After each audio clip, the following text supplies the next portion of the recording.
Hey friend, it's me, the Ebony Otaku, the well-rounded nerd.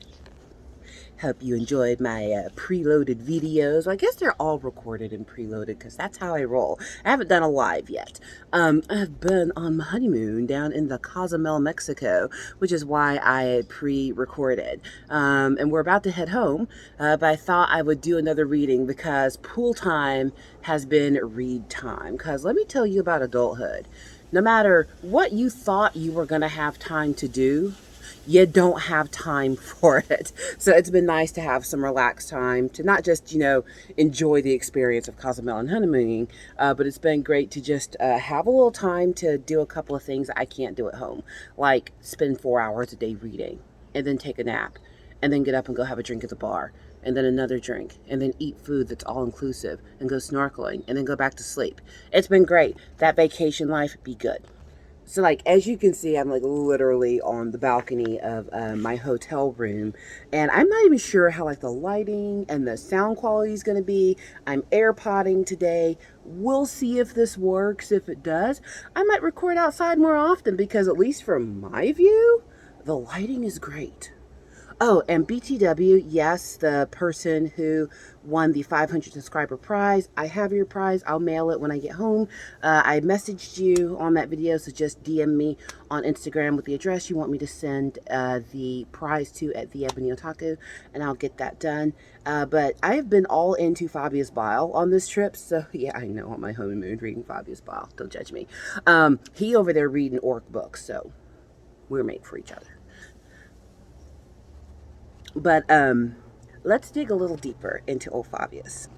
So this is a really interesting novel. It doesn't actually open from Fabius's point of view, but one thing I'm loving as I read through it is the way that Josh Reynolds has written these characters. Because a lot of times, I don't even think it's intentional, you get kind of a singular viewpoint in a lot of these books, and Josh Reynolds has done a really good job of when he's focusing on a particular character, whether it's in a chapter or a portion of a chapter, he is able to speak from their voice. So we started off in this omnibus from the point of view of Oleander. And Oleander is an apothecary himself, a former Emperor's Children space marine, of all things. But he's one of those that broke off to go follow the teachings of Apothecary Bile, which, if you remember, Fabius Bile, what a name. Fabius Bile was the chief apothecary to the Emperor's Children to Fulgrim. Fulgrim has gone full demon by this time in Warhammer history. He out there being Angel Exterminatus. And then those apothecaries who follow Bile, they seek to study with Bile and learn the secrets of how to advance humans to their next stage of perfection. The Emperor's children were corrupted by Slanesh, the god of beauty, perfection, experience. The thing about Slanesh is really deceptive when you're first being corrupted, though. Slanesh appears as at the same time the most beguiling of beings, but also the most treacherous and deadly. But that treachery and deadliness is what makes Slanesh attractive. Kind of like the worst things and worst vices for humans, the things that are the worst for us, we tend to want the most. And when we let ourselves become attracted to those things that are actually bad for us, they can be ultimately corrupting. And then you end up getting caught in a cycle of continually seeking that next highest sensation, that next highest experience. I mean, I'm going to call the whole experience with Slanesh like a metaphor for addiction. Being devoted to Slanesh is no joke. So the Emperor's children find themselves, and anyone who becomes corrupted, always seeking sensation. That can be the joys of war. That could be in experimentation. A lot of times, it's found in pain. Like these people. I mean, look. Trigger warning. The people. I said trigger warning, right? I said it. So make your decisions now as to what you want to hear. But The Emperor's Children, you'll read about them, you know, cutting themselves, um, hurting themselves on purpose, and others intentionally disfiguring, dismembering, um, taking and inhaling substances that enhance the sensation of whatever weirdness they're into at that very moment in time. It gets really intense. I'm trying to be all guidelines friendly, but like I'm not monetized yet, so I guess it doesn't matter as much to me. But I mean, it like seriously though, it is intense in the great wide world of the Emperor's Children. We remember the Maraviglia, where Bekwa Kinska plays her greatest piece, where the Emperor's Children go ham on everyone in there, and it just turns into a bacchanalia of murder in that concert. And that's because the greatest sensation they could have felt was death at that moment, in whatever way it was that they died. Um, and the humans who get caught up really get corrupted. But then there is corruption on levels that even those who are followers of a chaos god or chaos faction, that even they don't want to deal with. And that's how we get to Chief Apothecary Bile. Fabius, through Erebus, from the Word Bearers, was already pro chaos long before the events of Fulgrim. He is actually part of what helps the denizens of Slaanesh sneak their way into the subconscious of the Emperor's Children. So, in his devotion to Slaanesh and his eye opening, awakening, whatever you want to call it, when he turns over to chaos, is that humanity is not yet at its highest level of perfection. There's still work to do. In the history of the Emperor's Children, you find out that their particular legion, one of the reasons they, even before Slaanesh showed up, that they were so focused on perfection and being beyond the best, they wanted to be better than Horus and his wolves, was because they were genetically corrupted upon their creation. They had a genetic blight, basically. And thousands upon thousands of created space marines would burst into mutation and then die. All of the augmentation and gene farming that they did to make a space marine, it just wasn't taking the way it was supposed to. And traditionally, pre 40K, space marines took their new legionaries from their home world, and the home world blight went all the way back to Fulgrim himself, because all of his legionaries are implanted with his gene seed. So that imperfection goes all the way back to their own Primarch, and that has stuck with Fulgrim. And there was a time when his legion was pulled out of any type of battling amongst the stars with the Emperor and Horus, because they were too many of them were dying. They could not keep them alive. You got limbs, extra limbs sprouting, extra hearts growing, like it was a whole thing. And it was a huge humiliation for Fulgrim that when they finally got that gene blight under control, he pushed his legion even harder to become even more perfect than they were, basically like stamping out any hint that whatever was ever happened to them. It's almost like when parents come from a generation that did bad things, and then they over course correct when they have kids. Like, one of the two things are going to happen. Like, they're going to be, just as crazy as, what they came from, or they're going to overcorrect. And that's what Fulgrim does. He overcorrects the Emperor's Children. What happened in that last generation was just so way over there that I now want to make sure that my offspring, my progeny, don't go through that. So I'm going to just, go full tiger parent on them. And then what he accidentally ends up doing is pushing his own legion to chaos without realizing it. But Fabius Bile is all about that life. Fabius Bile is one of the apothecary who, look at my quotes, cured the blight when it comes to this legion. or at least got it under control to a manageable level that they could produce Space Marines again and rejoin the battlefield. But in seeing that imperfection and experiencing Fulgrim and the Emperor of Mankind's push to rid that imperfection, they created a monster.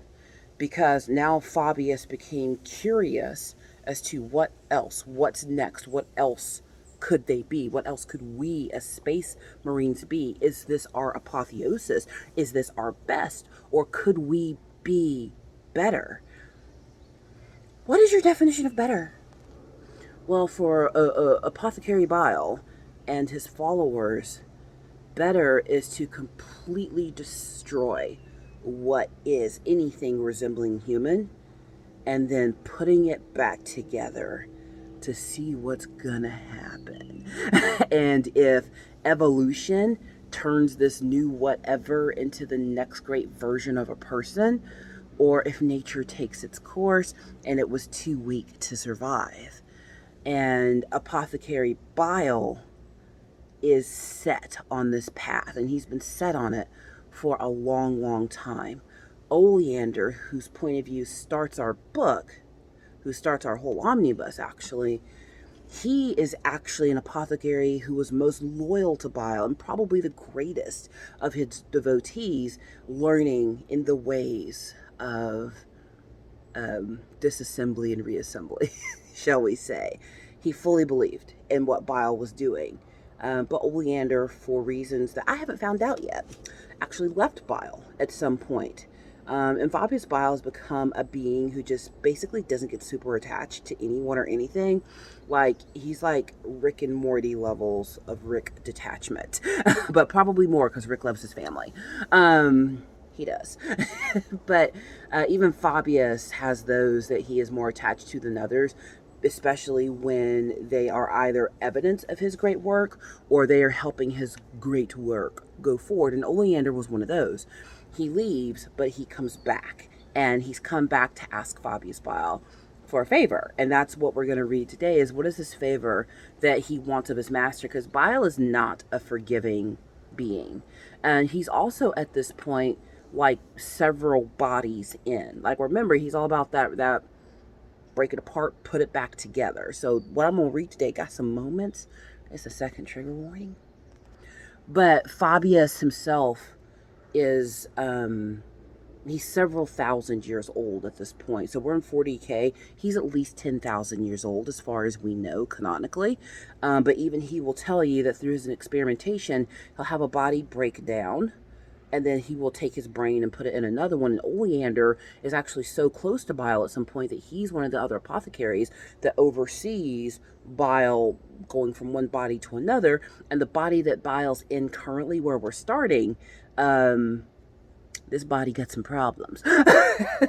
And he knows he's going to need to transfer to a new one soon. And Bile fears he may only have a few hundred years left. Can you imagine after living for like 10 millennia? I'm like, oh, I've only got a few hundred years left. Like, I'm not sure I'd want to live that long. That's a long time. Okay, existential crisis over. But let's get into it now that we understand. Oleander has come to Bile, back to his current little home world. It's an Eldar craft world that Bile took over because there's plenty of dead Eldar under the ground that he can experiment on. So yeah, and basically everyone leaves Bile alone because, like we said, there are scarier things in the universe than dying, and being captured by Fabius Bile is one of them, because you could end up becoming one of his experiments. And you gonna wish that something else had happened to you if Fabius Bile could take hold of you. But let's not delay any further. Let's get into our reading for today, because it's our last night here, and there be a dinner reservation and salsa to be had. Fabius Bile, The Omnibus, by Josh Reynolds. Reading from Chapter 3, Master of the Apothecarian. The inner sanctum of Fabius Bile was a place of wonder and horror. It was the largest chamber in the palace and filled with the machinery of life and death. The wide, high ceilings were packed with power conduits and sparkling grids. Bunches of cables hung down like jungle vines to stretch across the room and wind their way along the floor. Combat servitors had been wired into the entry alcoves, their legs replaced by gyroscopic plinths. Their weapons cycled as he passed them. The Deadeyes tracked him. In places, the ancient walls had been gouged through in order to allow for free passage of power supply cables, blood pumps, and tube feeds. Dimly flickering lumens hung from the support pillars and brackets on the walls, illuminating nutrient tanks occupied by clusters of insentient tissue waiting for harvesting. Milky eyes blinked mindlessly from within thickets of tangled optic nerve, and newborn hearts hung suspended like fruit from crooked branches composed of muscles and veins. The air stank of counterseptic, and somewhere a vox was playing music. The jaunty melody echoed eerily through the chamber of horrors. A piece by Kinska, scratchy with age. Powerful refrigeration units stacked along the walls belched a chill mist into the chamber, draining the air of all warmth and hiding indistinct shapes which crawled noisily across the floor, babbling softly. Vox and picked recorders were mounted throughout the room, recording every arrangement haphazardly throughout the chamber. Oleander could see himself from 100 different angles, but none of them were quite right. More of the stunted vat-born scurried to and fro through the chamber, grunting softly among themselves as they organized the immense collection of raw materials which filled every available space. Jars containing cattle speen nodes, oculobes, and Bector's glands rested alongside steel racks of fiber bundles and prosthetic limbs. Most of these appeared to have been procured from the bodies that hung from meat hooks attached to the ceiling. The carcasses had been stripped to the black carapace, and in some cases, beyond. Oleander caught sight of a squirming cocoon of some sort of implanted in the chest cavity of one, while another was obviously being used to cultivate fresh skin cells. Vatborn climbed the bodies with simian ease, slicing off parts or checking bio readings. Oleander threaded his way through the laboratorium, following the harsh rasp of Bile's voice. Begin with the standard Y incision. First medial to the lateral. His words were punctuated by a mechanical whine of some unseen machine began its work. Oleander shivered. He knew that sound all too well. Bile's chirurgian. A spider-like assembly of blades, saws, and drills, shears, and syringes that the former chief apothecary had designed himself. Damage to the subcutaneous tissue, evident upon initial incision. There was a wet sound, like the peeling of a crustacean's shell. Extensive infection to rib plate. Ossified growth spreading at an impressive rate. Bone deformation noted. A rancid smell filled Oleander's nostrils, the stink of burning bone and meat. Bile's voice murmured. Oleander caught sight of him at last, lying on a medi-slab, angled sharply beneath a tangled web of lumens and picked recorders. The skin of his torso was peeled back, exposing the black carapace that resided beneath the epidermis and dermis, buried within the subcutaneous tissue. Transfusion points and neural sensors of varying sizes lay exposed to the air. A section of the black carapace had been removed, and sat on a tray balanced on the back of one of the quivering fatborn. The thin limbs of the Cherugian bent over Bile's narrow body. Flaps of his flesh were pinned back. Fabius Bile looked much older than Oleander remembered, despite the open wound on his torso. Hollow-cheeked and unkempt with cold, empty eyes, he stank of at least a dozen commingled scents: embalming fluid, sour blood, and the raw chemical odor of sterilizing units among them. The stench of him was like a physical blow to enhance the senses of a space marine. Oleander closed his eyes and inhaled slowly, trying to parse the corrupt bouquet. Bile's reek was as good as a status update. Oleander's eyes popped open. Master, you smell... I'm dying. Bile gestured to himself. You can smell it on me, can't you, Oleander? The tang of sour meat, the fug of preservatives. I reek of death, as is only appropriate for walking carrion. He smiled. Oleander's hand fell to the hilt of his sword. It was that sort of smile, an expression more suited to a corpse than a man.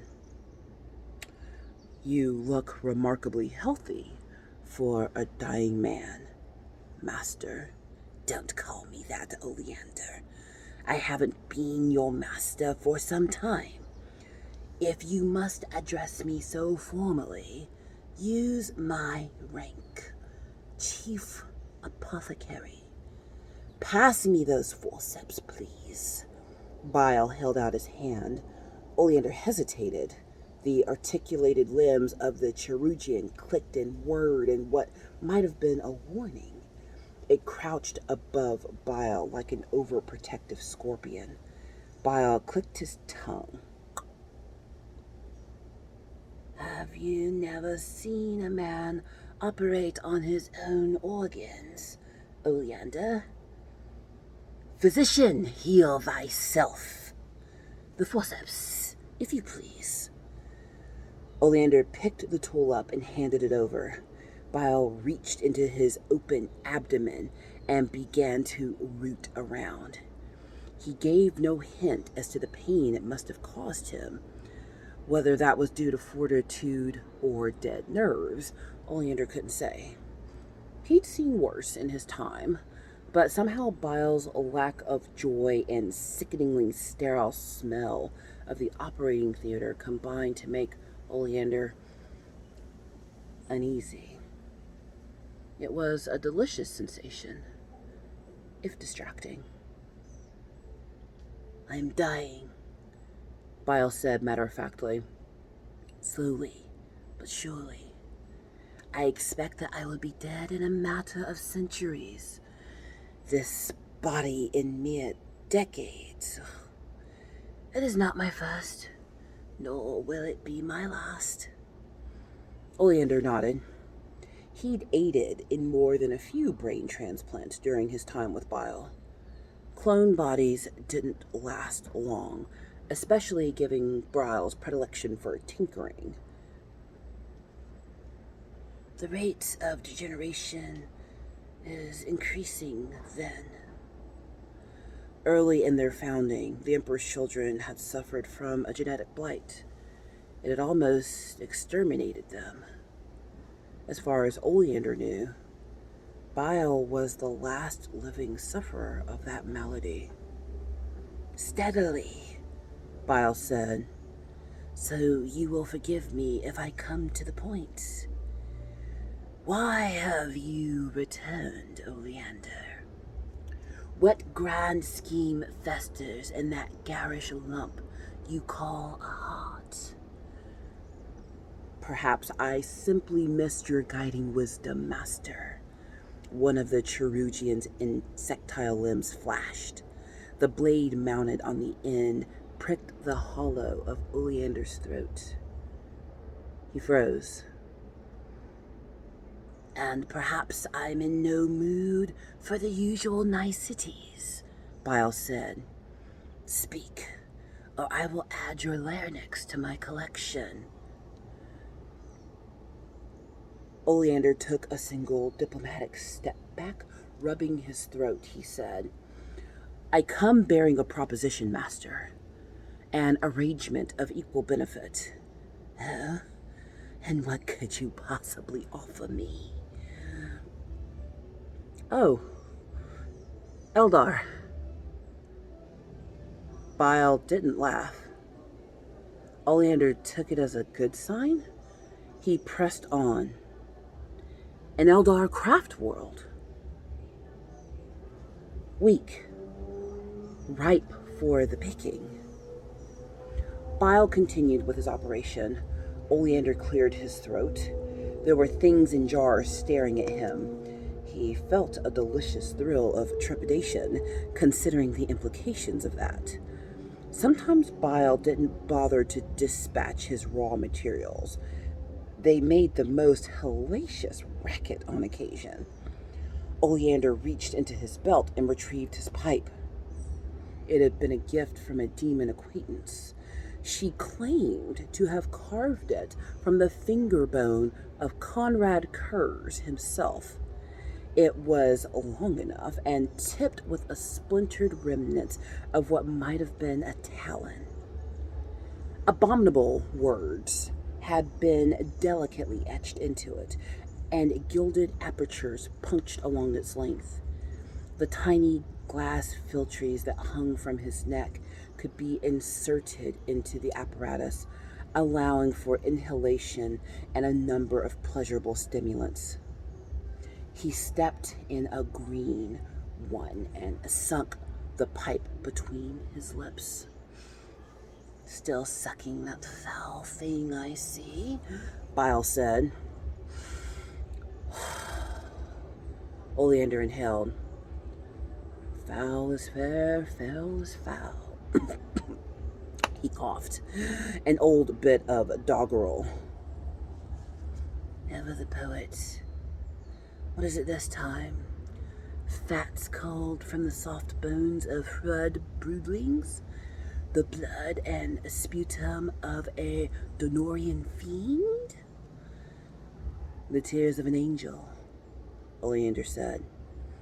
"I pried them from my head myself." He coughed again and lowered his pipe. His eyes strayed to the wound in Bile's midsection. There were things that ought not to be. Pulsing lumps of meat that did not belong in a healthy body. Webs of cancerous tissue glistening in the light. Bile sliced the strands with deft precision and removed tumor-laced goblets. He plopped them onto a tray into nearby containers for later examination. Bile had been studying his ongoing deterioration since before Fulcrum had led their legion into the dark. He seemed no closer to unraveling its mysteries now than he had the last time Oleander had seen them. "Why would I be interested in a craft world, Oleander?" Oleander blinked, trying to focus. "I can think of a dozen reasons, Master." "I only asked for one, and stop calling me that, it's wearisome." "Raw materials." "A good reason, though I do not lack for such, as you can see." Bile motioned to the racks and jars and horrors they contained. "Did you know that the great crypts of Urim were untouched when the Eldar abandoned this place? Thousands of mummified bodies sealed down below, in the dark and the quiet." "Mummified is fine, but fresh is better," Oleander said. The first lesson any aspirant to the Apothecarian learned. Fresh materials were always preferable to those of reduced quality, especially when it came to physiological study. Not just bodies, Bile continued. Millions of those peculiar stones they placed such high value in. Do you remember Idris, and how our brothers cracked them open to taste the delights within? I remember, Oleander said, and he did. He could still taste the essence of the spirit stones, even now, after so long. He salivated, just thinking of it. He'd never known they were below. Then, Bile hoarded secrets like a miser. He could learn as much with a simple question as a lesser apothecary could with a full laboratory. He kept what he learned to himself, to be used when the situation warranted, and not before. I'm sure that you do, Bile said. The ones here are all shattered, unfortunately.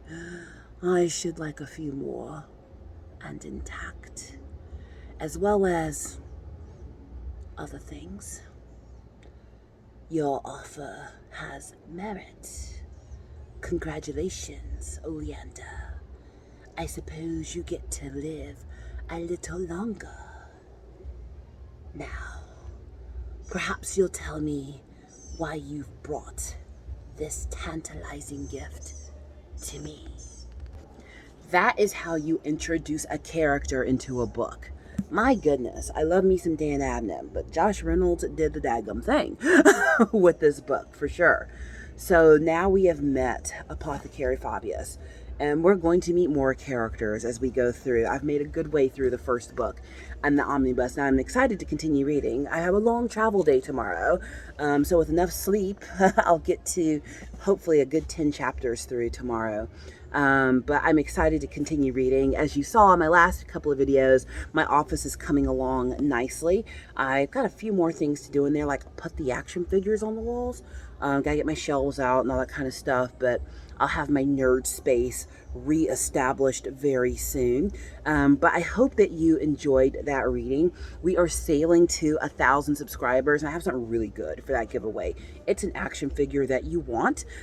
All you have to do is subscribe, and I'll do what I did last time. I'll put out a video specifically for that drawing, and then from the comments, use the randomizer to pick someone to win. If only one person comments, and that person automatically wins. It made my life easy last time. So, but next Warhammer reading will be from this. I've got a couple other books that I'm into right now, and hopefully once I get everything set up again, I can start doing other types of videos like I plan to, because there are like some deep dives and reviews. Like I'm still, you know, a huge lover of K-drama and J-drama and stuff like that. So anime, manga, all those things. But I just haven't been able to get to them because homegirl moved. A lot of stuff's in boxes still. But I hope you enjoyed that. Please like, comment, and subscribe. Share it on all the social media platforms you see fit. And I will see you in the next one. It's time for me to go dinner and dance.